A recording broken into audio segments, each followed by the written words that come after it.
Welcome to another edition of What the Fuck Happens in YouTube Atheist Community and Stick Up Fun. Sorry, fading fast. Yeah, it's getting tired of everything. Sick of living in the dark, also. Make a little commentary. Yeah, it's really late. I should have had this done much earlier. So I'll keep it brief. For both our sake. Last night, debate and such. I don't know. It was a right evening. There was some conversation about how different people got to their anti-natalism.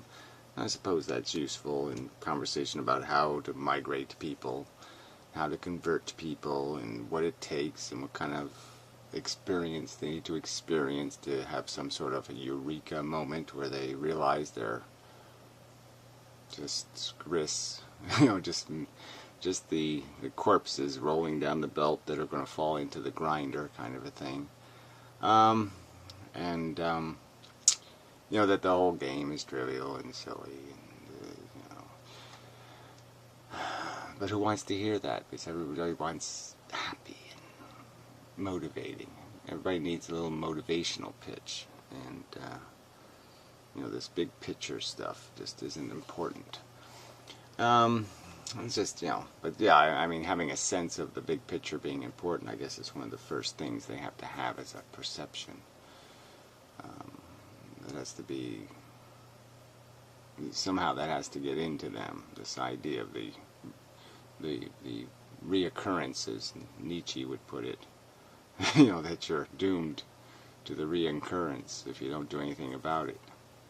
I mean, if I was a slave owner, I would have an angst.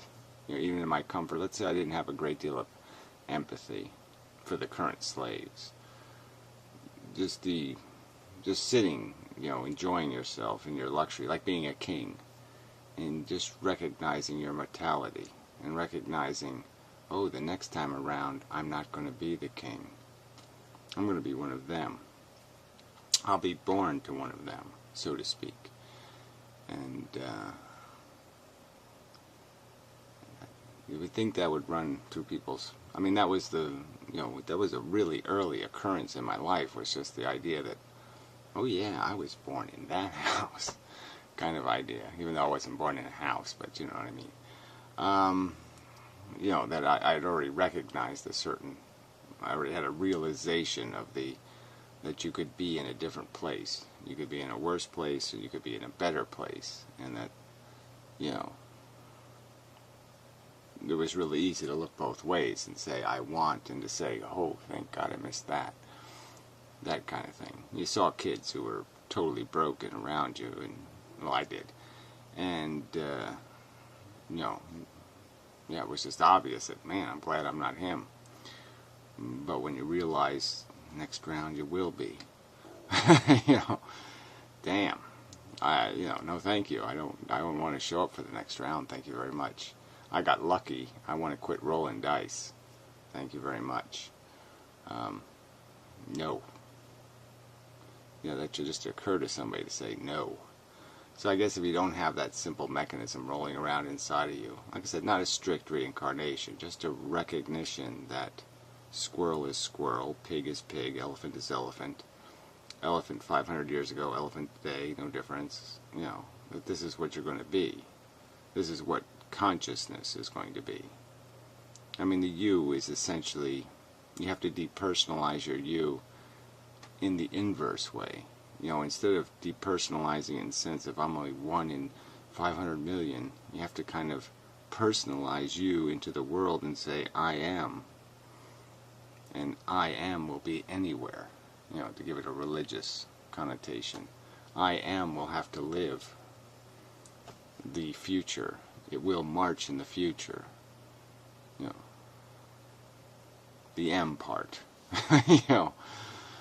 People just don't get it, but I don't know how they can miss it. I guess I should be able to articulate it better if I'm going to claim it's such an obvious concept. But I think there are sometimes things that are obvious, like I could say I love my penis, and it just seems like a natural thing to say. But I guess it could take some work to explain to what it is exactly about it that I'm just so charmed by. you know, it gets a little weird. And so I guess it's a little weird when you're trying to explain your understanding that, you know, you have a huge gratitude, you know, that you're not a tree sloth and that you're not stuck in some horrid circumstance and that you're not going to have to endure some awful conscious experience. And just the simple realization that the you part is in constant transition. It's in constant flow through the universe here. You know, the you part is common to all of us. I mean, here it is, a very personal word, right? Me and you and I, and you know, all these personalizing words are just so personal. But if you just give it a tiniest bit of thought, it's just totally silly to have them as personal words. They're not personally owned. You-ness, me-ness. These are not things I possess. You know, they're universally possessed. So, well, anyway, that's how I see it. Anyway, it just seems obvious, but whatever. I guess I got to work on it, like all the rest of this stuff. It takes work. But that's in this, so many of these conversations. It seems so funny to me that people don't have any respect for communication as a means of transition. They seem to not think that part of the determinism of our lives and the whole mechanism is some necessary function of communication, of changing each other, you know, by speaking to each other. And often we speak in poetry or art or movies or stories, and somehow that means more to people. I mean, if I told people some sort of three pig story, they somehow could relate more to that than if I just honestly say something coming from, you know, my inner workings. It is kind of funny that somehow has less value when I honestly convey something that's just, you know, so bright and so heavy and so real inside of my identity. That has so much less value, some direct conversation about how I fear you people. I fear what you would subject me to. You know, but if I put it in a story, then they'll say, oh, I get that. You know, it's just funny how it works out that way. I mean, some of that you can understand. We always like it to music, so to speak. I mean, the opera without the music would be, you know, whew. Opera's bad enough as it is, right? But yeah, it would just be nothing. And so there is a sort of, you have to hook, you know, you have to bait and hook. You know, you have to play this fishing game. You know, you have to, you know, you have to herd the sheep with a dog, or you have to, you know, herd the geese with food, or, you know, you always got to bribe or extort, and, you know, with emotional isms. And it's funny that people say I resort to emotionalism when I quite obviously don't, because I don't use images, and I don't use cartoons, and I don't use really simple, glaring examples. But anyway, that's a whole nother story. So I think we'll just sum up with, everybody on YouTube is boring and sucks. You know, this is true though. It's just kind of irritating. I'll just point at icons and go through some of this shit, I guess, right? Maybe I'll make it bigger. Let's make it bigger. Control plus, right? Yeah, I should do it. There we go. That's a little more helpful, because then I can point and say, let me get it. So anyway, I'm going to do a response to Professor Anton.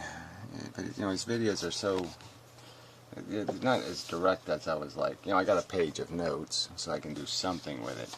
But it's hard to get, he doesn't say things very explicitly. He just kind of says, well, that's, you know, that's bad, but, that's, but, and, but, you know, everything's a conditional, you know, it's really, he doesn't make direct accusations, you know. You look like a child molester, but, you know, just not. Anyway, so Warbles did this thing with this, he saw a rag magazine with the, you know, picture on it that looks like me, and it does look like me to some extent, yeah. I mean, you know, I mean, it's just kind of coincidental, but, you know, this walk and talk image, is the same angle as that image. I mean, you really can't see that, but I mean, it's the same angle of my face, just of the face. And so it does make it even more obvious how similar the two are. So I give him that, yes. But I mean, I could find crazy old, Arkansas lunatic. I could just type Arkansas bearded crazy into Google and do an image search, and I could probably find it. I could probably find it at Warbles. But anyway, so, yeah, okay. It's a fair enough joke. Well, anyway, so then he read the story of this crazy child molesting guy. And it all was kind of funny because, he just molested a ton of people. He got convicted for pretty much attempted murder, rape of some, 7-year-old kid. And he went to jail for 3 years. And after he got out, he, kidnapped this other kid that's so famous. But it's just so bizarre that, 3 years in jail for brutally raping, beating, leaving for dead a kid. 3 years. I mean, that's pretty tragic. That you would ever let that fucker out. I mean, why would you find a way for him to slip on a bar of soap and crack his head open in prison? I mean, do you really think a guy who could rape a 7-year-old kid, or 8, whatever he was, so bad that he's bloodied, the cops think he's going to die when he shows up, crawls to civilization, collapsed lung, and, he tried to strangle him probably because his eyes are bloodshot. And so you can just imagine this happening to your kid, and the crazy fuck gets 3 years, and they're going to put that fucker back on the street. I mean, some fucker that can do that, you're going to put him back on the street. I'm sorry, that just doesn't make any sense to me at all. At all. I mean, sorry. I wouldn't let him out unless he's willing to leave his nuts behind. He's going to have to leave his testicles in the prison if he wants to get out again. Period. Anyway, that's a whole separate subject, so I'm not moving along very quickly here. So anyway, that was sort of interesting just because you heard the backstory. You're just like, oh man, that's so stupid. And then the worst part was, right, the kid he was so famous for killing, it took 10 years. I mean, I hate these famous case bullshit. That's just so, why do you pay so much attention to this one kid when there's so many others that are just ignored? But anyway, the worst part was he didn't even molest the kid. So he just ended up killing him because he went to molest him. The kid tried to escape, and he killed him while he was trying to escape. So he didn't even get his molesting in. So it just makes it all the more tragic, right? No, I guess it's not more tragic. It's just more ludicrous. It's just another example of why are we doing this again? Why do we replay these bad movies over and over again? Why do we just keep rolling the dice so we can have the dice roll 7-year-old kid getting raped? Why do we do that? Why do we say let's do that again? So you can have a birthday party? I don't know. I don't get it. I don't get it. It's my honest statement. Anyway. So Greatex was actually on a subject similar to that. He just went on and on and on, which makes him useless. But, I mean, I've made the same kind of commentary. It is kind of, just the whole way that, like I said, this child molester guy, this one kid gets 10 years of on every carton and on pizza boxes and all this shit. And you're saying, why didn't you do that for all these other kids? And, so Greatex was going on about the plane crash thing. Why are the victims of, plane crashes somehow Pharaoh or something? We have to remember them forever and dump flowers in the ocean forever, and it's the most horrible blah blah blah blah blah. When thousands of people will be killed today for really stupid reasons and really stupid ways, and no one's going to give a fuck. And it does seem to be such a gross irrationality, nonsensibility of the human race, of human society. It's going to say, doesn't it fail for that reason alone? Isn't that a huge piece of evidence of colossal failure, that we can't even appropriately acknowledge the pain and suffering and sacrifice of people? That we're going to pay more attention because somebody falls out of an airplane or gets crushed in a coal mine? I mean, it's just, all you can say is, isn't that evidence of bullshit? Anyway, so that's the only videos I think of anybody's made that matter. I mean, they don't even matter, right? That's not saying much, is it? The spook made a painting video, but yeah, it just was a little bit too, didn't go anywhere for me anyway. Didn't feed me in any particular way. Just talking about his broken psychology and pissing himself and whatnot and blah blah blah. And it's like, oh, okay, that's interesting, but I can't do much with that. I can't do the Stefan Molyneux guy. Yeah, I watched a couple more of his videos, and you know, he doesn't say anything either. It's just he's doing all these small talk videos, so I can't really argue with any of it. And you know, he went through cancer, and you know, he survived, and he's all strong and all. You know, you can't really ridicule that kind of stuff, but. He's still such an asshole, you know. God, he's just so not likable. But he's, you know, charmingly obnoxious or something. But he's so fucking gay. That was it, yeah. So him and this other guy were talking, and they started talking about Jimmy Bieber or whoever. What's his name? Smeeber.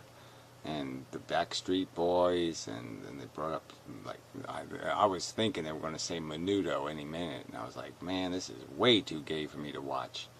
I mean, you could just feel it's like the Matrix, like the gay was like when Neo puts his hand in the mirror, and you know the Matrix comes to get him. You could just feel the gay leaking out. And it's just you know. Not that it's a bad thing, but I just, you know, I figure I'll wait till the next roll of the dice for that. You know, I don't really want to go there right at the moment. But, ooh, yeah, it's really gay. Anyway, alright, so for the good guys, yeah, Greg Guy did a good little rag on Alex Jones, which was funny. And, yeah, nobody else made these videos, right?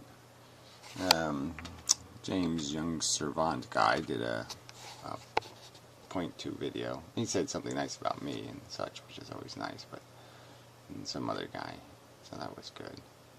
But yeah, really there's nobody making any videos but me and Old Fan. Anyway, so Old Fan did a couple of videos, but this last one was a little bit, I mean, I shouldn't say anything. I mean, it's a perfectly agreeable idea for people who are into all this social networking and jibber jabber and twittering and whatever else, I guess. But I just don't get the point of casual creating mediums for just, you know, oops, I farted. You know, I just don't see any point. Like, I'm watching a movie and I just, you know, mimic what somebody says something stupid, and you know, then we're just going to make that a cliche or something. I guess it's just too, I don't get it. I mean, I don't get the function of adding content to movies or something, or people having any input that's going to mean anything. I mean, people aren't going to be saying anything in a movie that's, you know, if they typed or twittered their impressions probably aren't going to mean anything to me. I mean, I didn't even like, you know, movie reviewer guys. I would just be like, oh, fuck you, that's bullshit. Oh, fuck you, that's bullshit. Sorry, I'm looking for my flashlight. Oh, shit, I couldn't find the good one. I hope that didn't knock the computer out.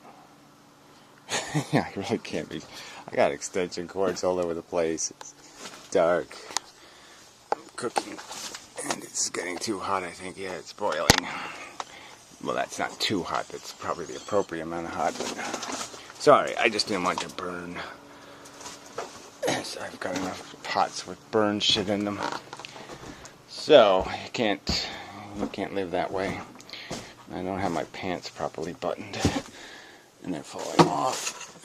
So that's also making this more complicated than it should be. Where the hell's my other flashlight?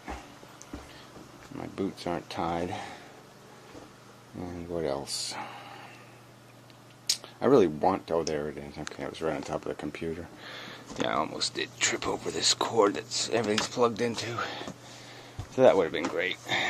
Ugh. Anyway. Really is a bit... really isn't that bad, so I shouldn't complain. Yeah, I really shouldn't. So I won't complain. It's, you know, I got this power. It's just not enough, but I got it. So I shouldn't complain. Alright, so anyway, yeah, so it's okay, but yeah, I don't, but yeah, I do want to work on my tools, because I do want to do this, you know, where we can tag websites and do some commentary on things, but it needs to be something that creates something better than noise. And it seems like most people just create noise. I mean, that's what mostly is in the environment, is noise. I mean, I don't play in the noise environment, so I can't say it's, I shouldn't say that I already know it's all noise, but I'm just saying there's an awful lot of noise. And not something that builds anything. Alright, anyway, so let's just get to my videos for the week, right? Alright. So the Obsidian Teen guy did a video, and I did 2 responses to that. There should be 2 of them. No, that's right, 1 response. Yeah, this walk and talk. So anyway, so Inmendham goes beyond theism and atheism. I actually think this is one of my best videos in quite a while. Not so much because it has a lot of poetic words or you know, ones that are cliche-ish good. But it's just, it's a good video in the sense that I think I used an explanation of determinism and free will that was, I think, a good, I mean, I think I understood what I was saying. So if somebody else doesn't, though, you know, I guess it was a lot. I think there's just a lot in there if you listen to it carefully. I suppose that's what I'm saying. So there's 3 response videos to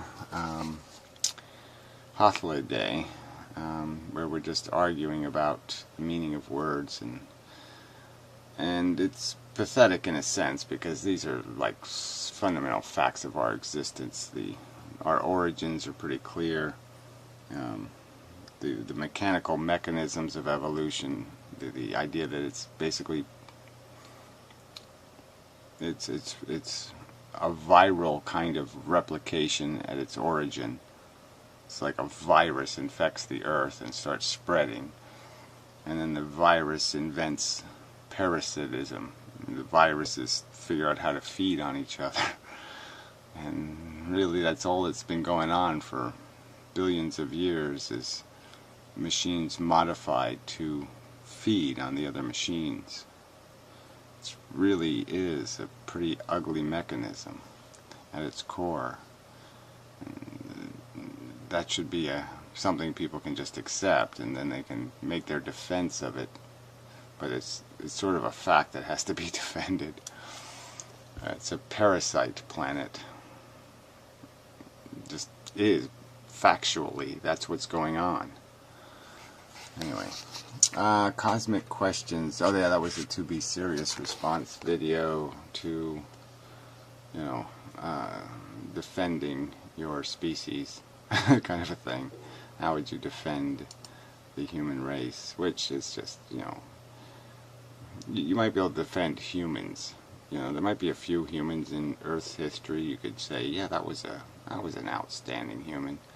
But they'd have to be outstanding, right? And you'd have to concede that the human race as a species has done rather poorly. I mean, horrible wars, just, you know, back to gray text, silly imbecilities, you know, valuing the sport over the I mean, they'll kill people to buy a Cabbage Patch doll. Yeah, no sense at all. And then I did a couple of videos in my little fun with the electrical companies, you know, let's waste you some money policy. And then I did a explanation of cash and the economy. I think it was a pretty good video. I mean, it's not great, but I mean, understanding this whole banking system thing, I'm understanding it so much better. And I guess to really say something, you really have to, like, predict something. You have to be like, okay, I'll predict when the stock market will crash, but to impress anybody. But I really do think I understand the mechanics and I understand why it can't be sustained. And I think I explained some of that in the video. But anyway, and it's very consistent with stuff that's come out by different, you know, the British banker system, the British Fed or whatever, did publish a document explaining, which was kind of funny. I wanted to do a video on it, maybe I will in the future, but I did want to get this one commentary out on this, you know, the this PDF file that went through how money is created, essentially. And the funny thing was, in this whole article about how the different bank, how the Federal Reserve works versus the regular banks, and how the money is created and then reconsumed into the system and all that kind of stuff. And through all this discussion of the banking system, there was no mention of the distinction between collateralized loans and uncollateralized loans. I just think this is a really huge distinction. It really does make a difference. I mean, if a bank is doing fractional reserve banking on collateralized loans, it's really different. And mortgages are very different than some bank just trusting the guy. Yeah, big difference. And it seemed just so glaring that there was no mention of the difference between loans collateralized, loans that are basically monetizing assets, and loans that are monetizing nothing. I mean, it's a big difference. Okay, anyway. Libertarians be dumb. I don't remember who that was a response to, but that was a little bit fun. Very well done, I think. 2 Ego U. Oh yeah, the Modern Mystic videos, yeah. But he doesn't play with me anymore. I'm from the wrong side of the tracks or whatever, so I don't get any responses out of him. But whatever, I've been playing YouTube this way for a long time, so that's no big deal. And I did do some stuff on the Bitcoin. Yeah, that was just crap. Bitcoin is just such bullshit. And then you got the what the fuck libertarians. So anyway, sorry, this was supposed to be a shorter video. It just didn't turn out that way. So yeah, I'll be doing the Professor Anton video. That'll probably get back to the subject that we were on with Anaconavad and stuff about, there'll be some talk anyway, I would imagine, about this whole idea that religion is just bad science. This Professor Anton seems to want to go halfway. He wants to sit in some sort of, and it seems like a lot of these people, the to be seriouses of the world, the rest of these people, they just don't want, they want to do enough truth to get past religion, but they don't want to go where the rest of it's going to take them. They don't want to climb the rest of that ladder of intelligence, because they know the truth is going to be, they have to acknowledge that it's a parasitic game, not a beautiful game, and the mechanism is hugely flawed. The whole idea of your desires and everything else is all contrived. You're just being puppeted through your existence. The strings are just so obvious that are pulling you into the machine, into the grinder, and they just don't want to see all that. They want to pretend they're doing something important, and something surely valuable enough to accept 1,000 slaughtered animals. you could take them on the altar and cut their throats, and these people think they're doing something worth that. And I obviously don't think we are. Yeah, obviously. So anyway, enough of a video. So yeah, another week. Keep clicking them off, click, click, click. Eventually they'll stop clicking, but the watch turned another go round. So let's see if we go another. Let's see what happens. Day at a time, moment at a time. Day, hour, minute by minute. That's all we can do. I'll try to be, I will try, I should just do that, I will try, ... That's what I'll do. I mean, I'm going to try to do better, but I'm just,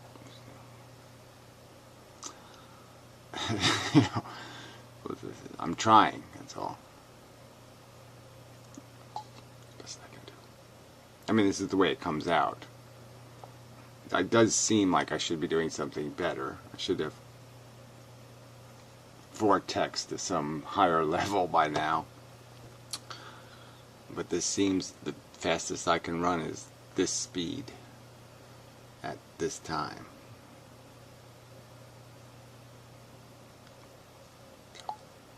Take it or leave it. Such.